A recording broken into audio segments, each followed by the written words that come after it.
El año de la hiena.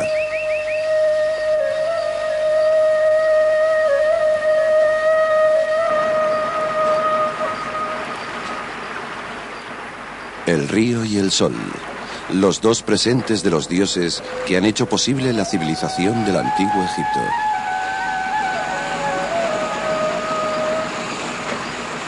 Desde los remotos tiempos de los constructores de pirámides hasta la actualidad, el Gran Río ha sido considerado la autopista de la nación.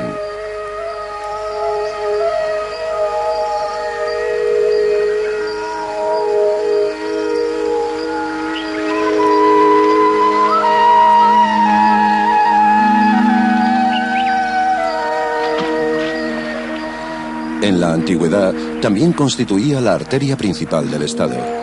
Por él navegaban tanto la falúa dorada del faraón como las barcazas del Estado que transportaban el grano real a nuestra aldea, la aldea de los artesanos que construyeron las tumbas de los reyes.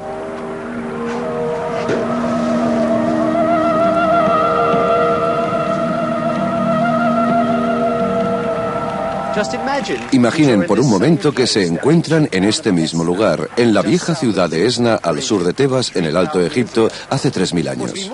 O para ser más exactos, imaginen estar aquí el 8 de septiembre del 1085 a.C., 2000 años antes de la batalla de Hastings. Se encuentran en una barcaza similar, de madera quizás, no de hierro, con un aparejo distinto y una tripulación similar. En la bodega, enfrascado en sus notas, el escriba Hutmos, el personaje principal de nuestra aldea, la aldea de los constructores de las tumbas reales. Ha venido a Esna en busca de trigo. En cierto modo es un hombre afortunado, ahora jefe de la aldea, ya que unos años antes sus habitantes estuvieron a punto de morir de hambre. Ahora los mismos escribas iban al campo en busca de su comida, su trigo, e iban a Esna, al granero del templo, por los impuestos reales. Él vino en una época preciosa, durante la inundación del Alto Nilo, cuando el río crece y todo reluce como si fuera plata. Un viaje maravilloso. Regresó con suficiente trigo para alimentarse durante 2 meses, empujado por el viento, feliz de poder alimentar a su aldea de nuevo. Especialmente feliz, ya que unos años antes, esta tierra verde, el granero de Tebas y algunos de los campos más fértiles se habían secado.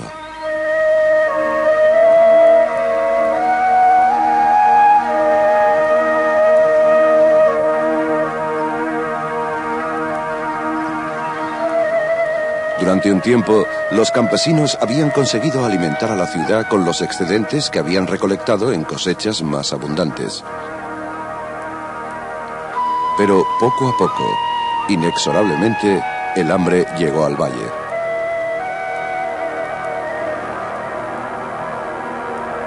Fue como si el desierto hubiera bajado a orillas del río. Lo llamaron el año de la hiena.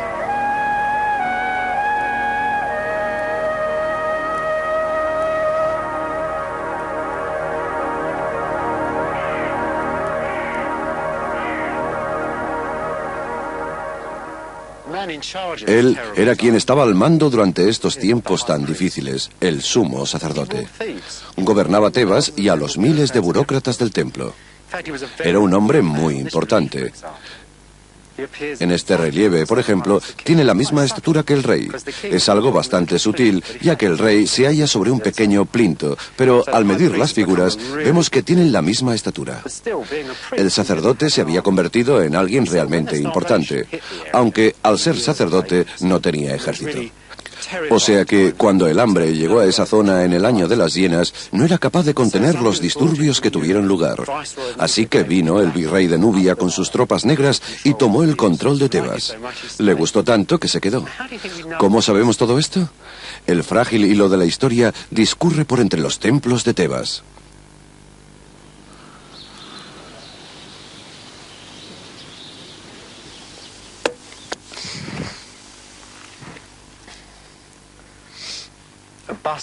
Un jeroglífico incompleto en la pared de un templo. Por supuesto, en los templos los hay en abundancia. Debemos ir con mucho cuidado cuando venimos a sitios como este. No puedes correr entre ellos o pegarles patadas porque tienen cientos de años de historia a sus espaldas. De este, por ejemplo, solo se conserva la mitad. Estas son las columnas de los jeroglíficos. Antiguamente había un bloque encima. Pero podemos conseguir más información de lo que parece a primera vista. Vemos estas pequeñas marcas, algunas las pueden haber causado las botas de los turistas, pero fíjense en esto. Si coloco aquí este espejo, ¿ven cómo saltan los símbolos? Puede que sea obra de un turista, pero si nos fijamos bien, a veces se descubren las marcas del cincel, y ya sabemos a qué marcas de cincel nos referimos. Así que cuando llegamos a un símbolo aquí en el extremo, miren qué sombras se originan. Y esto nos muestra la diferencia entre alguien que provenía de Nubia y alguien que no. Puede ser así de importante. Por eso este tipo de trabajo es tan interesante. Puede que no lo parezca, pero es realmente fascinante. Es mejor que excavar. Estas columnas van a parar a otro bloque. Ahora no disponemos del otro bloque, pero por suerte la persona que tradujo estos jeroglíficos se dio cuenta que se trataba de una copia de una inscripción en la base de una estatua, y de esta manera pudo restituir los trozos que no tenemos. Pero hay 4 líneas únicas en este texto que son las que nos interesan. Están por aquí. 1, 2, 3, 4, 5, 6, 7, 8... 8 meses desde el año de la hiena. Es la única referencia a esto que hay en todos los templos de Egipto. Esta inscripción de aquí tan solo contiene plegarias a Amón, pero se trata, de hecho, del discurso de un hombre de hace 3000 años. Es su voz la que nos habla de un fragmento de la historia. Y nos habla del colapso del Estado, de una época regida por una terrible anarquía. Pobres egipcios. Primero se les suprime su sumo sacerdote. Después aparece el virrey de Nubia con sus tropas para poner orden y acabar estableciéndose aquí. Fueron 10 años de caos. Debió haber sido una vida muy dura. Pero el rey lo resolvió. Envió a su general aquí para que tomara el control. Y aquí está escrito su nombre.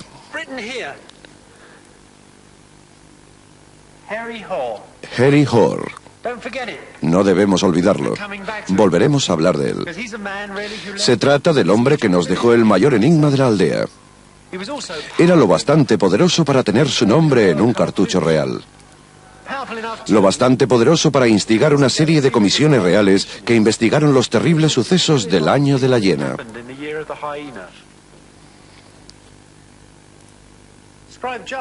El escriba Thutmose participó en la comisión que debía esclarecer el saqueo de los templos durante el año de las hienas. Fueron tiempos muy duros. Cuando una mujer con un pequeño jardín de palmeras datileras podía vender bloques prensados de dátiles a cambio de plata. Cuando los ladrones llamaban a sus saqueos pan. No en el sentido simbólico actual, sino en un sentido muy real, porque robaban para comer. Y en el mismo templo, Thutmose descubrió que habían sucedido cosas aún peores.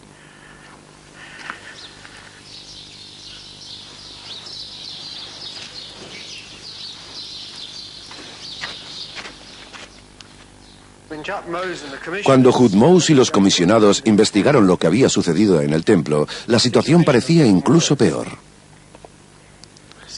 Esta entrada estuvo en su día parcialmente cubierta de oro.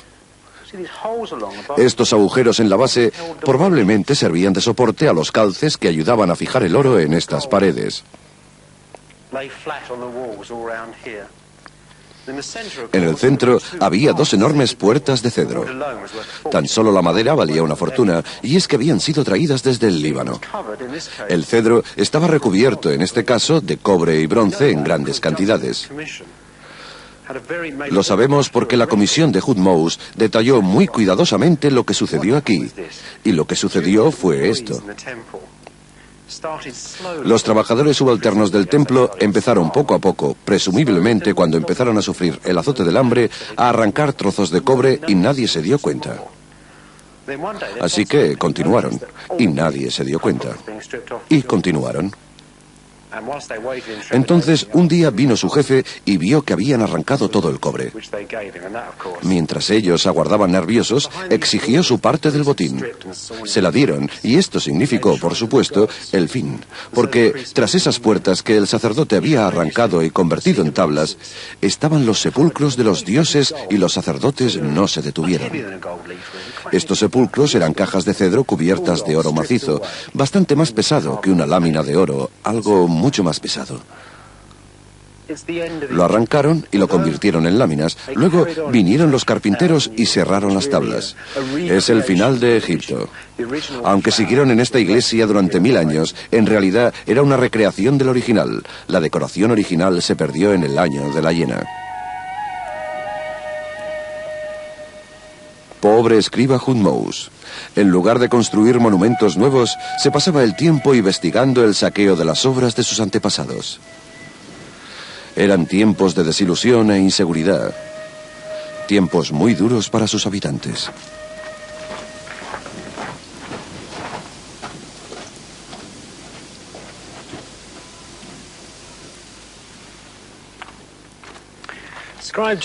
El escriba Hutmose no nos ha dejado grandes monumentos, pero sus inscripciones son frecuentes en estos riscos de Tebas. Esta es una de las más extraordinarias porque grabó en la roca la fecha en que estuvo aquí. 5 de octubre, 1079 a.C. Se trata de la fecha adaptada a nuestro calendario, claro. En aquel entonces la expresó así: año 18, de tal y tal periodo, y aquí está su nombre.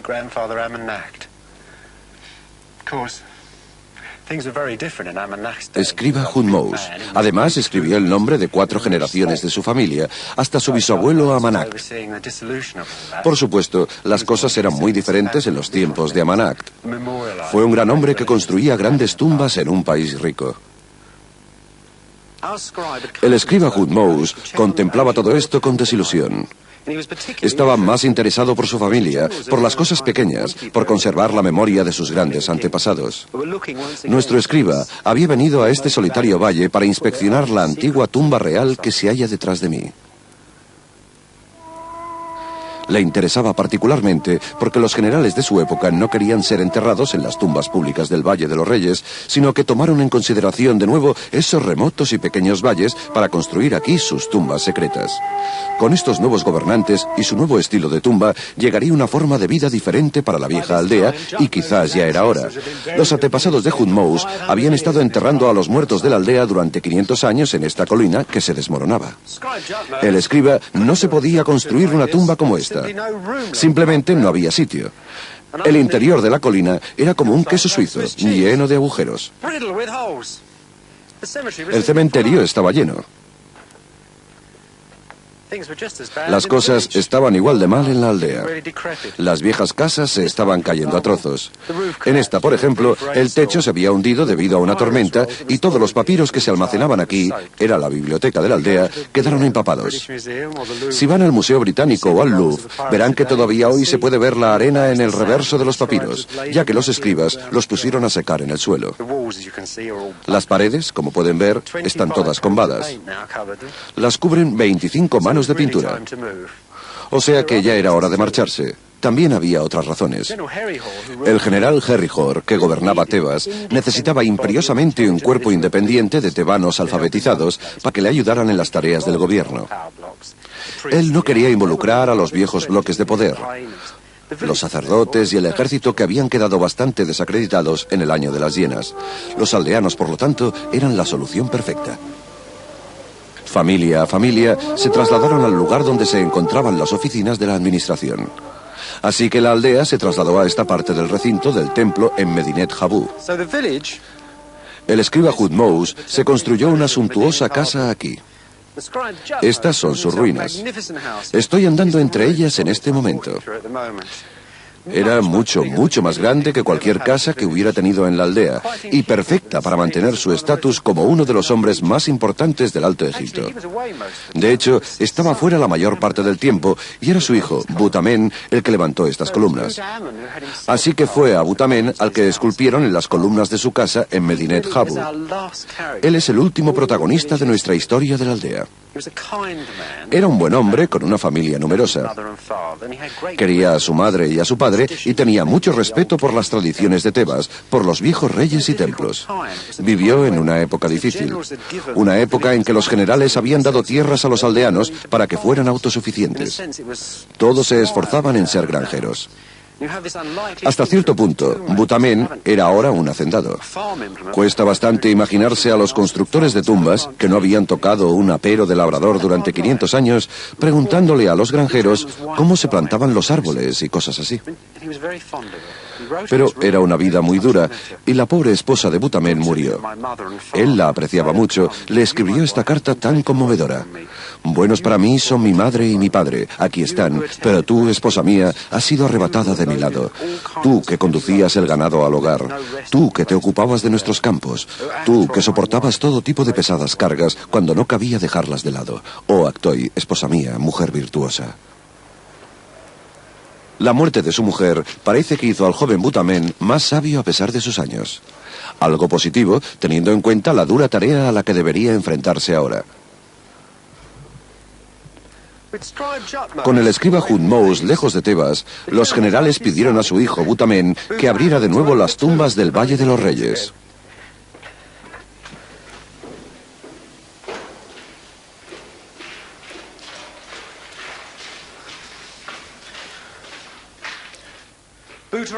Butamen descendió por este mismo pasillo para inspeccionar la tumba.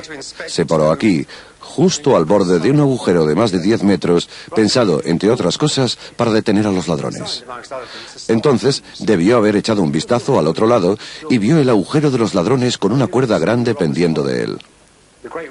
Abatido, supongo, lanzó su propia cuerda hacia aquí abajo y pasó al otro lado. Probablemente utilizó la cuerda de los ladrones para subir. Miren, todavía está aquí abajo la misma cuerda que utilizaron.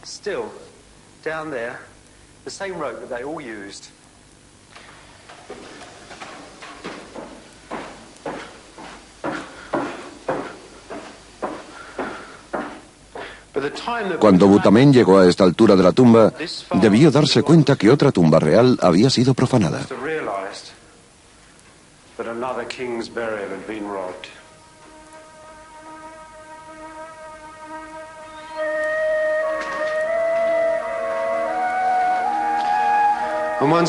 Y de nuevo, cuando entró en la cámara mortuoria, halló la cobertura del sarcófago desplazada hacia un lado.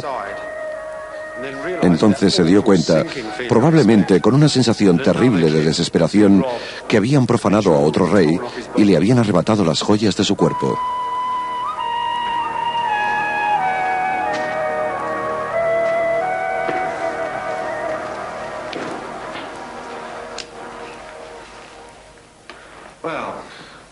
¿Qué hubieran hecho en su lugar?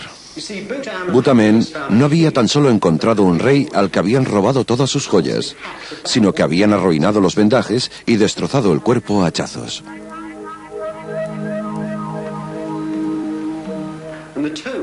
La tumba había quedado arrasada. Era como si alguien, como Cromwell quizás, hubiera ido allí y lo hubiera destrozado todo. Hubiera hecho pedazos todos los objetos de valor. Butamen fue testigo de algo terrible. Habían extraído las estatuas de los dioses que se hallaban dispuestas alrededor del rey, habían arrancado brazos y piernas y los habían arrojado a la pared. Todo estaba destrozado, arrasado, reducido a fragmentos inútiles. Estos, por ejemplo, eran simples recipientes que contenían grano. Fueron destrozados por los ladrones para ver si encontraban algo dentro.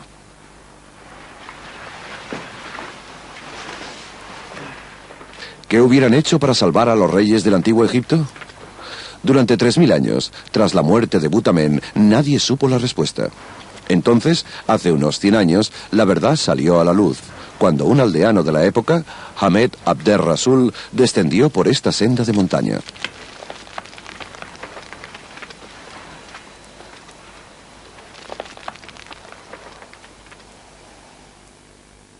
Actualmente se conoce este impactante sendero como Sendero de Agatha Christie, ya que fue el escenario de una de sus novelas, cuando un asesino lo utilizó como atajo para procurarse una coartada falsa.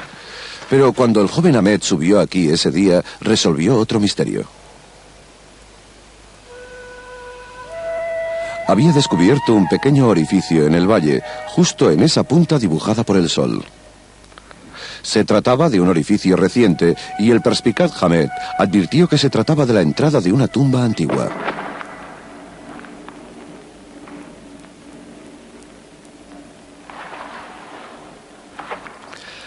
Hamed y sus hermanos habían dado con uno de los hallazgos arqueológicos más extraordinarios de todos los tiempos. Una de las cámaras secretas donde descansan finalmente los reyes de Butamén. Una docena de faraones en una tumba prestada.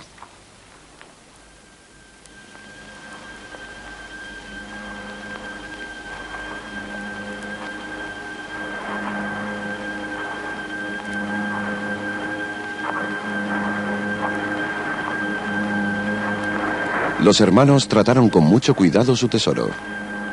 Entraron a la tumba solo 3 veces en 10 años y únicamente sacaron los tesoros más valiosos para venderlos a coleccionistas privados.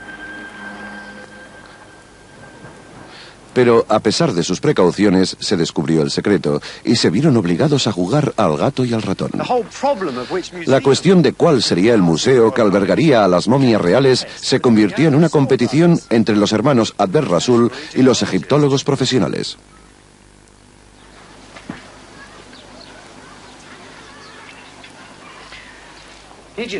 Los egiptólogos, por supuesto, estaban metidos en esto por varias razones. De un descubrimiento tan importante se derivaban ciertas ventajas políticas y también profesionales. Pero quizás lo más importante fuera que la ciencia pura quería la tumba intacta y no por entregas a través de los hermanos Adber Rasul. Por otro lado, las peticiones de los hermanos eran un poco menos esotéricas. Después de todo, los turcos habían ocupado Egipto durante mucho tiempo y habían sumido a esta parte del país en una hambruna extrema. Encontrar una tumba como esta era como encontrar la gallina de los huevos de oro, y la familia se aferró a su descubrimiento con una tenacidad extrema. Las autoridades entraron en esta casa de aquí y excavaron en ella, pero no encontraron nada. Metieron a uno de los hermanos en la cárcel. Torturaron a otro hasta el extremo que nunca pudo volver a andar bien.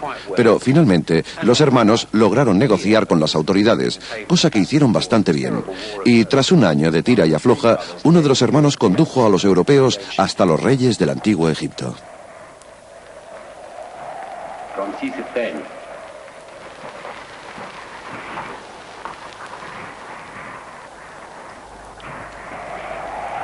Eran tiempos difíciles, e incluso con sus soldados para protegerlos, los egiptólogos estaban asustados cuando vinieron a llevarse a los reyes. En medio de una gran procesión, como Tebas había presenciado en numerosas ocasiones durante su historia, los monarcas fueron envueltos en velas de barco para llevarlos a El Cairo. Los sacaron del desierto y volvieron a Tebas de nuevo. Pasaron por el templo fortaleza donde había vivido Butamén, por entre los monumentos en ruinas de los reyes del pasado.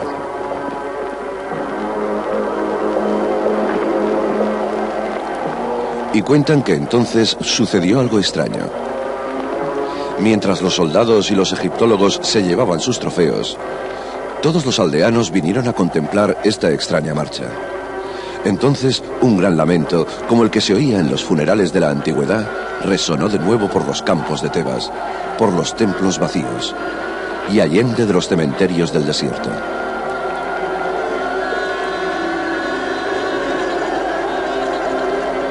Sus reyes les dejaban para siempre.